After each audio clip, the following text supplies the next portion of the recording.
Alors, j'aimerais pour introduire notre journée la situer en rapport avec le contexte actuel du développement de la psychiatrie. Notre période actuelle se caractérise bien sûr de plusieurs manières, mais l'une des caractéristiques me semble être le retour en force des méthodes scientifiques d'objectivation dans le domaine des soins, à la fois dans le domaine de la pratique et dans le domaine de la formation également.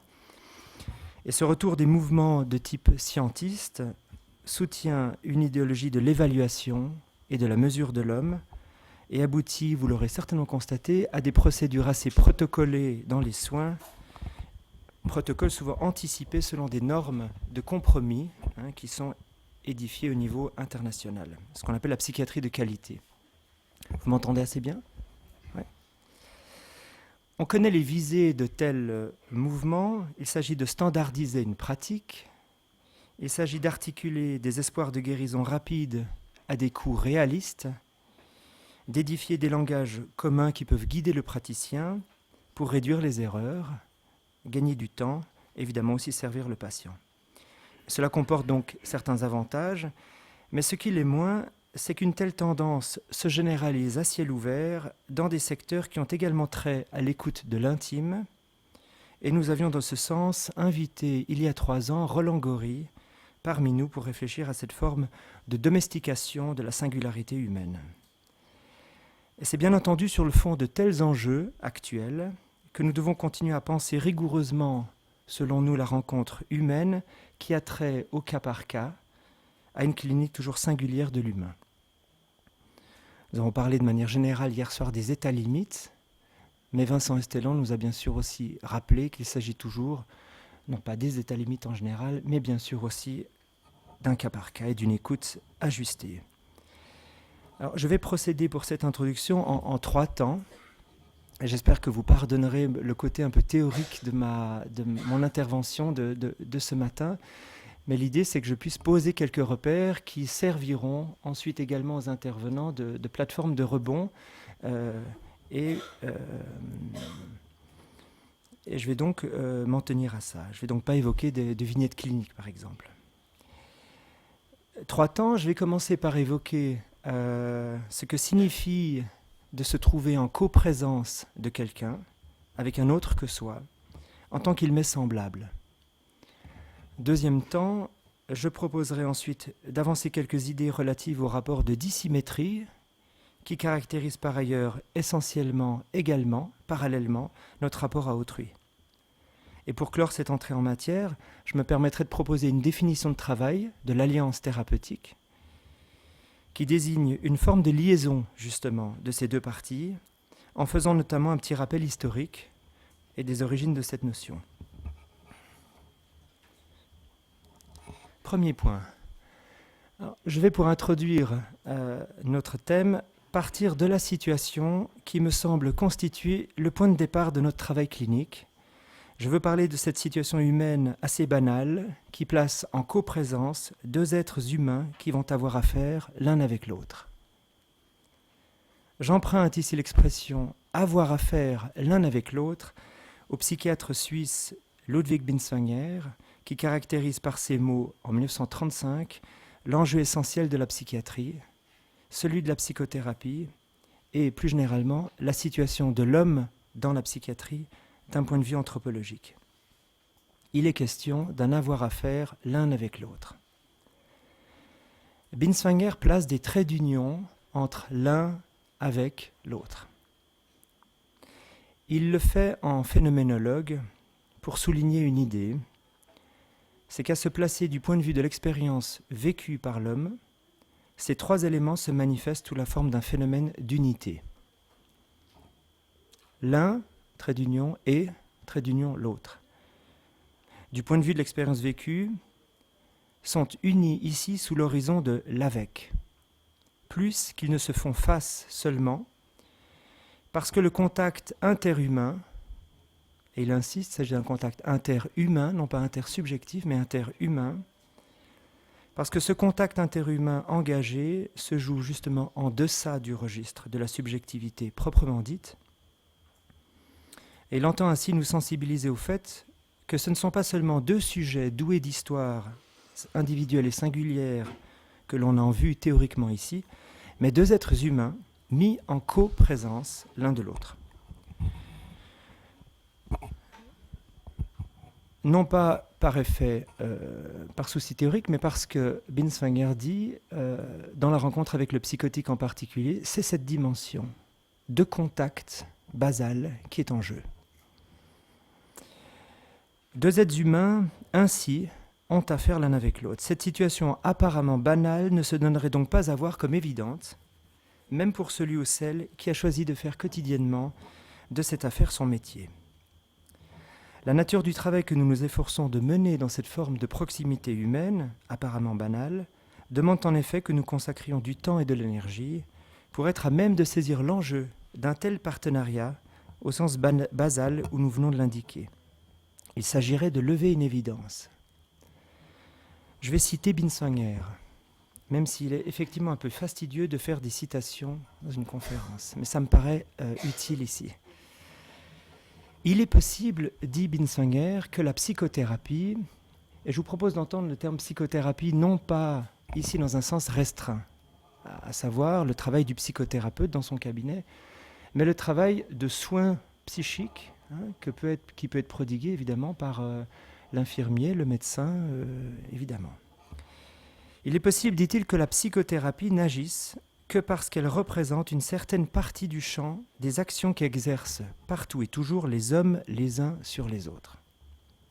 En somme, sur rien de nouveau ou d'inhabituel, mais au contraire sur un trait fondamental de la structure de l'être homme dans le monde, il cite Heidegger, l'être avec et pour l'autre.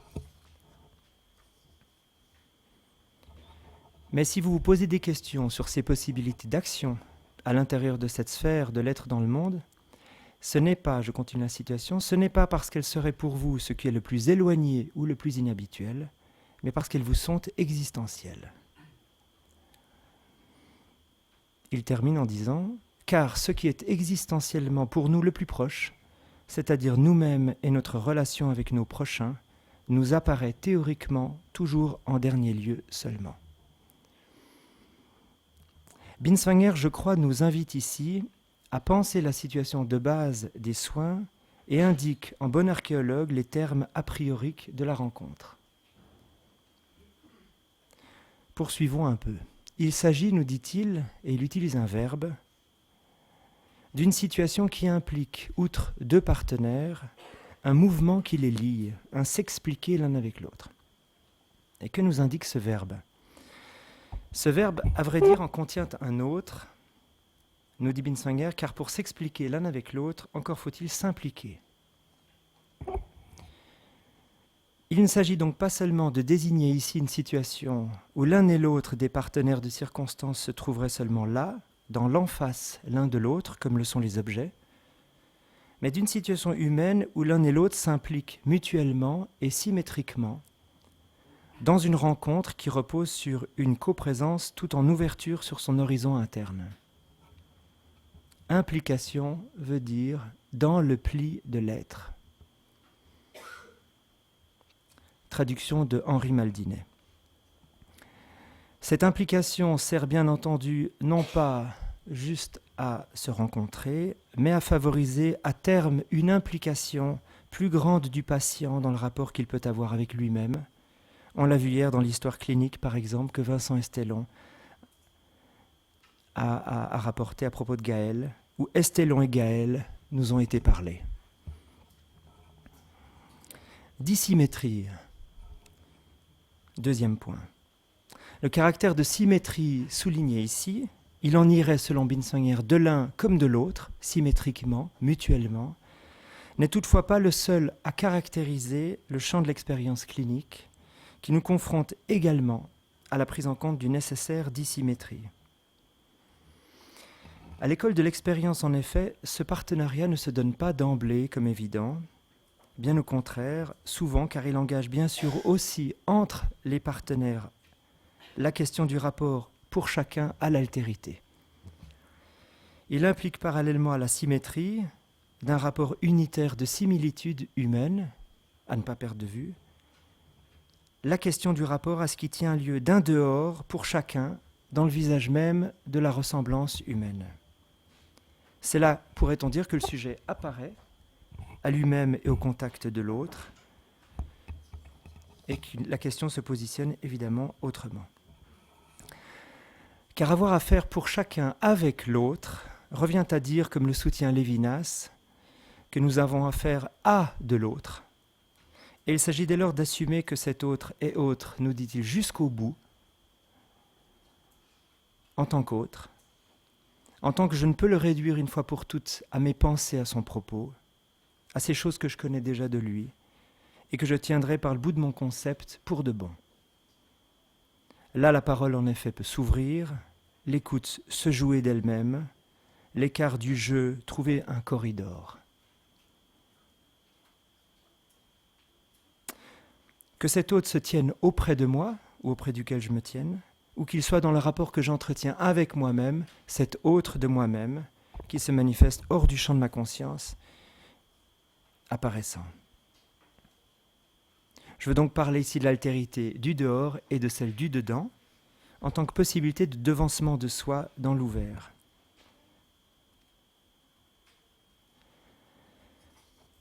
Cette situation n'est pas sans rappeler, dit Freud, la situation de départ de l'homme dans la vie.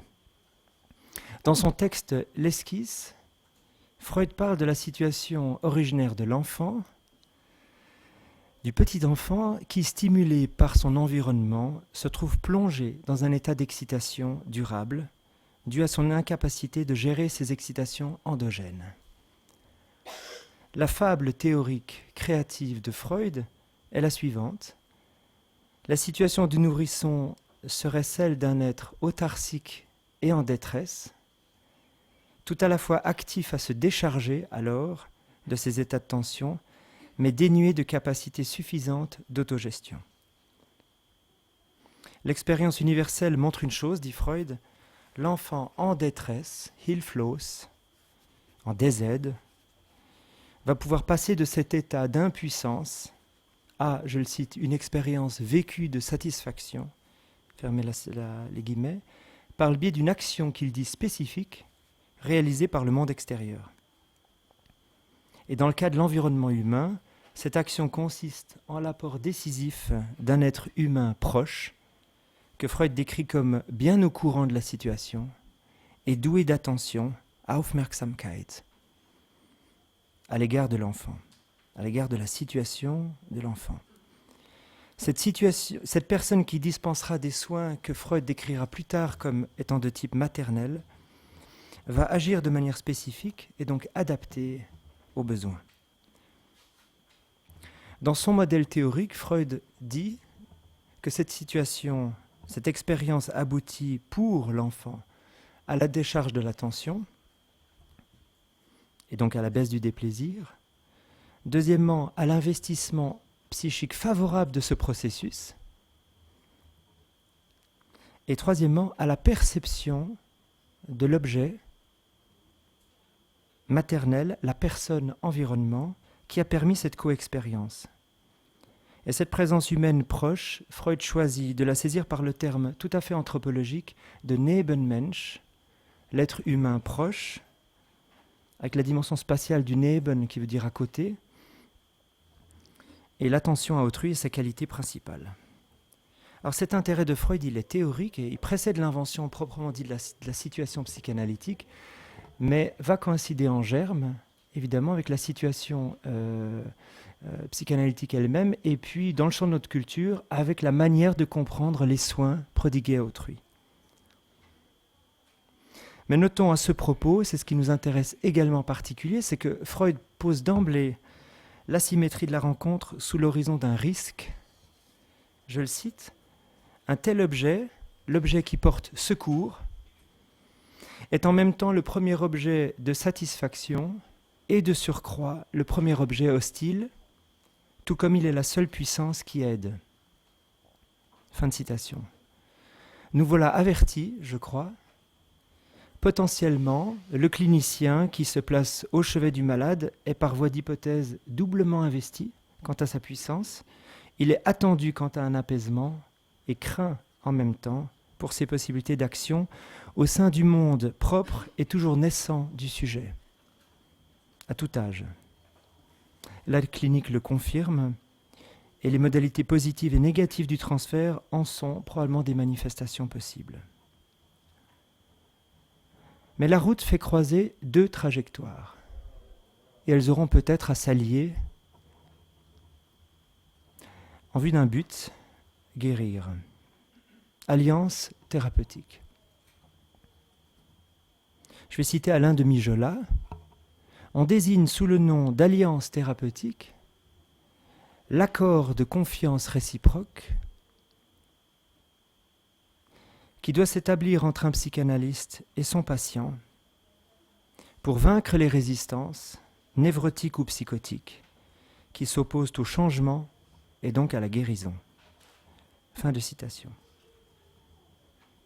C'est une définition récente de l'alliance thérapeutique qui la désigne comme une structure intrinsèque du processus de soin à visée de guérison. Je crois que c'est très important qu'on puisse le souligner. On reprendra cette idée aujourd'hui. Une structure intrinsèque qui désigne une atmosphère de sécurité qui serait, dans sa continuité, de jour en jour, de séance en séance, propice à un travail thérapeutique.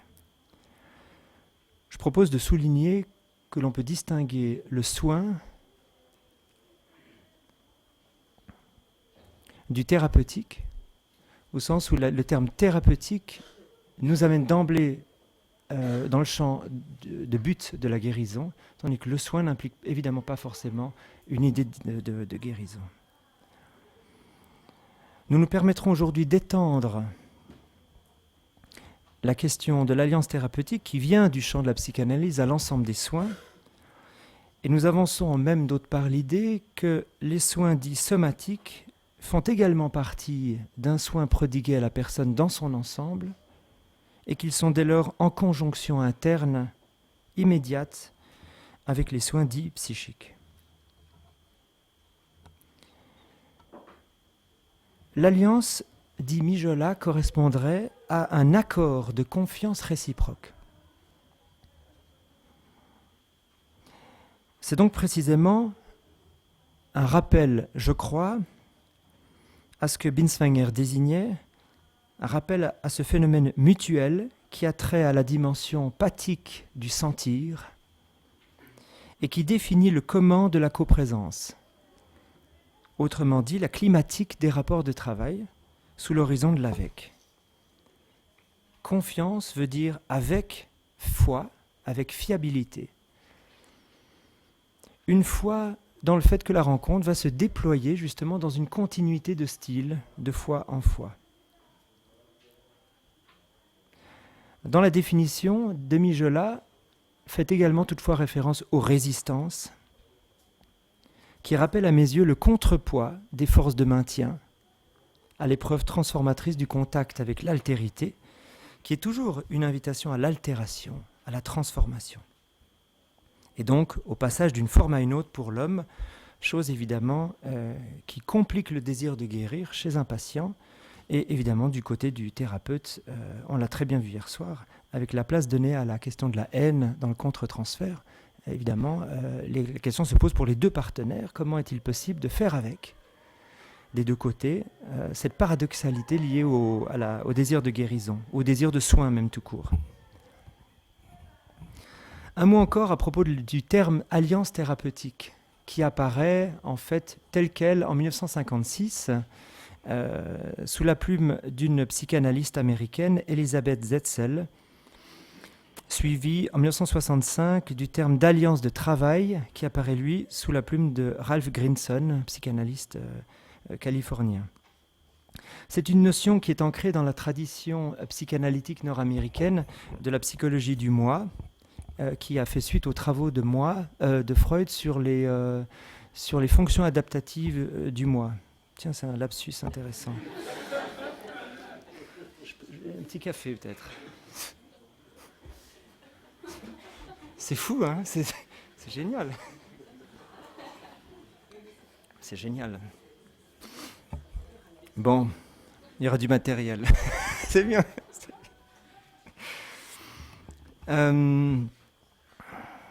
C'est un terme qui a eu un grand succès, hein, l'alliance thérapeutique. On va se recentrer. Et puis, il a, dès les années 70, été largement diffusé à partir de l'intérêt des chercheurs en particulier qui se sont occupés d'évaluer la question de la psychothérapie.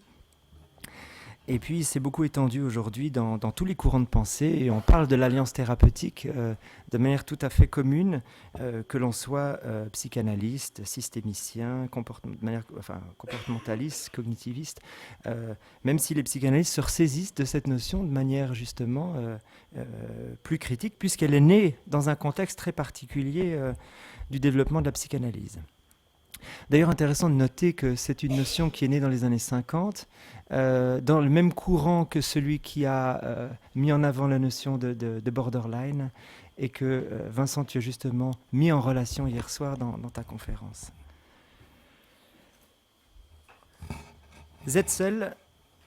Elisabeth Zetzel, qui invente cette notion, dit en même temps qu'elle doit énormément au travail d'un psychanalyste américain qui l'a précédé de 20 ans, Richard Sterba, qui a souligné une dimension de l'expérience que fait le patient importante. Sterba a noté qu'au cours du processus psychanalytique, le patient présentait une forme de clivage non pathologique du moi, qui l'aidait dans son processus. Le patient, pour une part, s'identifie de manière interne à la posture du psychanalyste dans son travail d'analyse et de compréhension du fonctionnement psychique. Et Sterba notait combien cette dimension-là pouvait compter justement dans le succès de l'analyse. Sur la manière dont le patient pouvait reprendre à son compte, par identification avec le thérapeute, cette posture dans l'auto-analyse intellectuelle et verbale de ses propres pulsions et de ses propres défenses. Et dans un article qu'il signe alors et qui s'appelle « Le destin du moi dans la thérapie analytique », il montre comment le processus repose sur une relation, je le cite, positive entre le moi raisonnable du patient et le moi analysant du thérapeute. Mais je m'arrêterai là pour ces quelques rappels et pensées en guise d'introduction. Et j'ai choisi de vous proposer que nous débutions notre chemin en compagnie de... Je vous en prie. Je vais juste terminer, si vous permettez. J'ai choisi de vous proposer que nous débutions donc cette journée en compagnie de Freud et de Binswanger. Je vous en prie, installez-vous. Deux grands auteurs qui me paraissent si importants pour justement pouvoir penser ces formes de proximité humaine qui peuvent soigner. On est ici, hein? C'est bien ici qu'on est. Vous êtes où, là?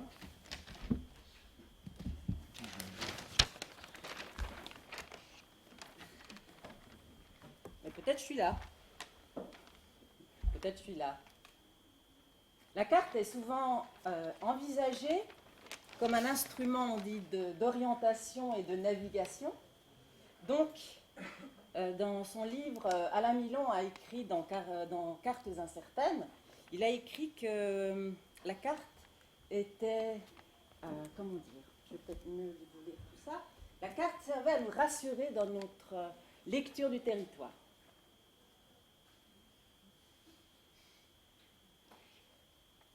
Mais il écrit aussi... Vous voulez pas la mettre? Ah oui, très bien. Enfin, la mettre sur vous, c'est bien, mais... Non, moi je crois que j'ai encore une meilleure idée. En fait, il continue à écrire, il écrit, il dit « Mais qu'adviendrait-il si l'on voyageait avec des cartes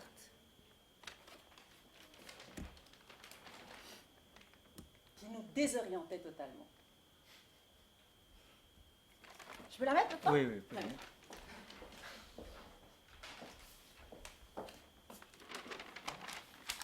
Voilà.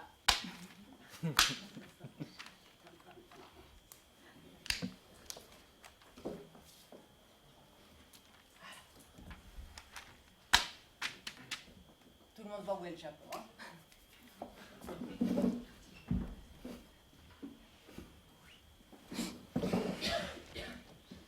Nous avons demandé à Chine Iglesias, comédienne et amie de longue date, de nous faire la lecture de certains passages de Freud. C'est à moi ? Tu peux y aller. Sigmund Freud écrit en 1913 dans le début du traitement.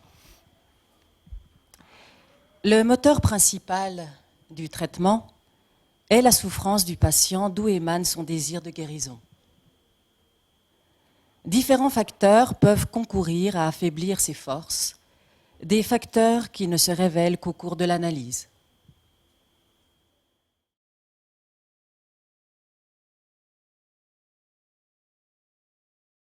Maladie. Leçon d'introduction à la psychanalyse, 1916. En effet, dit Freud, le moi prend le même intérêt à la naissance et à la persistance des névroses. Il veut parler ici des maladies psychiques. Le moi contribue, pour une certaine part, aux symptômes parce que celui-ci a un côté par lequel il offre une satisfaction. Le névrotique, pour se soustraire à un conflit en lui, se réfugie dans la maladie. Le fait de se réfugier dans la névrose procure au moi un certain avantage d'ordre interne et de nature morbide, auquel vient s'ajouter, dans certaines situations, un avantage extérieur, évident, mais dont la valeur réelle peut varier d'un cas à l'autre. Prenons l'exemple le plus fréquent de ce genre. Le plus fréquent. À l'époque. Une femme, brutalement traitée, exploitée sans ménagement par son mari, trouve régulièrement un refuge dans la névrose lorsqu'elle y est aidée par ses dispositions, lorsqu'elle est trop lâche ou trop honnête pour entretenir un commerce secret avec un autre homme, lorsqu'elle n'est pas assez forte pour braver toutes les conventions extérieures et se séparer de son mari, lorsqu'elle n'a pas l'intention de se ménager et de chercher un meilleur mari, lorsque par-dessus tout cela, son instinct sexuel la pousse, malgré tout, vers cet homme brutal. Sa maladie devient pour elle une arme. Une arme dans la lutte contre cet homme dont la force l'écrase, une arme dont elle peut se servir pour sa défense et dont elle peut abuser en vue de sa vengeance. Il lui est permis de se plaindre de sa maladie alors qu'elle ne pouvait pas se plaindre de son mariage. Trouvant dans la médecine un auxiliaire, elle oblige son mari, qui dans les circonstances normales n'avait pour elle aucun égard, à la ménager. Les faits que je viens de vous relater signifient peut-être tout simplement que le moi se complaît dans la névrose, que ne pouvant pas l'empêcher, il en fait le meilleur usage possible, si toutefois elle se prête à ces usages. Dans la mesure où la névrose présente des avantages, le moi s'en accommode fort bien, mais elle ne présente pas toujours des avantages. On constate, généralement qu'en se laissant glisser dans la névrose, le moi a fait une mauvaise affaire. Il a payé trop cher l'atténuation du conflit, et les sensations de souffrance inhérentes aux symptômes, si elles sont peut-être équivalentes aux tourments du conflit qu'elles remplacent, n'en déterminent pas moins, selon toute probabilité, une aggravation de l'état pénible. Le moi voudrait bien se débarrasser de ce que le symptôme a de pénible, sans renoncer aux avantages qu'il retire de la maladie. Mais il est impuissant à obtenir ce résultat. On constate à cette occasion, et c'est là un point à retenir, que le moi est loin d'être aussi actif qu'il le croyait. Le début du traitement à nouveau. Abordons maintenant une question essentielle. celle du moment où nous devons commencer à interpréter les dires du patient. Quand est-il temps de lui dévoiler les sens cachés de ses idées? Voici notre réponse.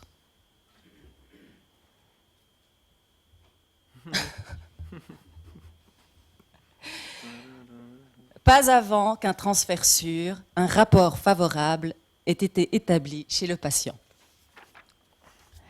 Le premier but de l'analyse est d'attacher l'analysé à son traitement et à la personne du praticien. Pour ce faire, laissons agir le temps. Si le médecin témoigne d'un sérieux intérêt à son malade, s'il supprime avec soin les premières résistances qui surgissent et qu'il évite certaines bévues, le malade s'attache de lui-même à l'analyste et le range parmi les imagos de ceux dont il avait accoutumé être aimé. L'analyste risquerait de réduire à néant ce premier succès s'il témoignait envers son patient d'autres sentiments que celui d'une sympathie compréhensive. Par exemple, s'il cherchait à moraliser ou s'il se comportait comme le représentant ou le mandataire d'une tierce personne, d'un conjoint, etc., etc., etc. Leçon d'introduction à la psychanalyse. Il s'agit d'un pacte analytique qui se conclut entre le moi conscient du patient et le thérapeute. Abrégé de psychanalyse, Freud a écrit en 1938, mais ça a été publié en 1946. Le médecin analyste et le moi affaibli du malade doivent, en s'appuyant sur le monde réel, faire ligue contre les ennemis, les exigences pulsionnelles du ça et les exigences morales du surmoi. Un pacte est conclu. Le moi malade du patient nous promet une franchise totale, c'est-à-dire la libre disposition de tout ce que son auto-perception lui livre. De notre côté, nous lui assurons la plus stricte discrétion et mettons à son service notre expérience dans l'interprétation du matériel soumis à l'influence de l'inconscient. Notre savoir compense son ignorance et permet au moi de récupérer et de gouverner les domaines perdus de son psychisme. C'est ce pacte qui constitue toute la situation analytique.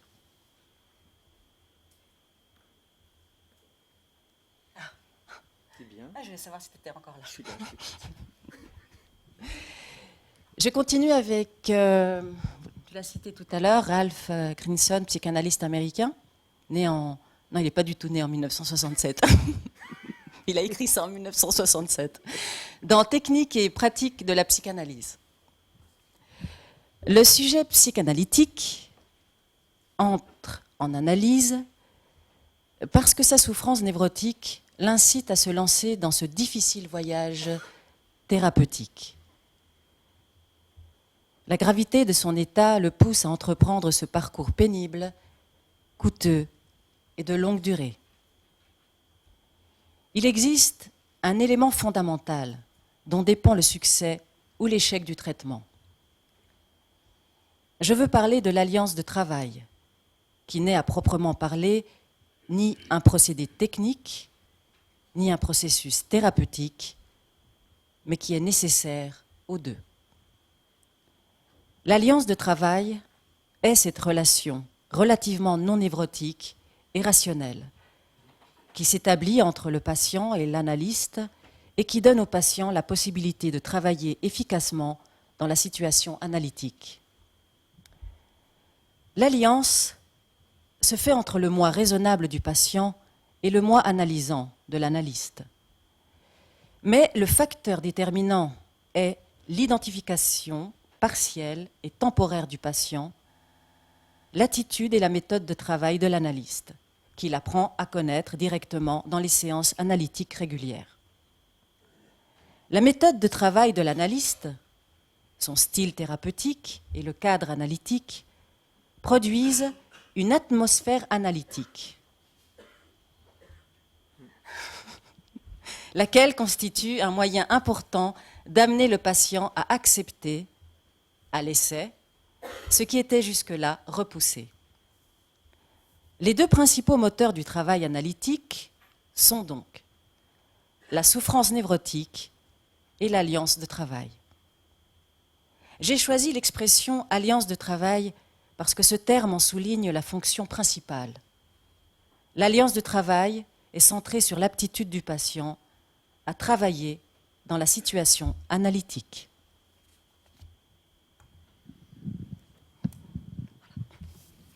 Merci.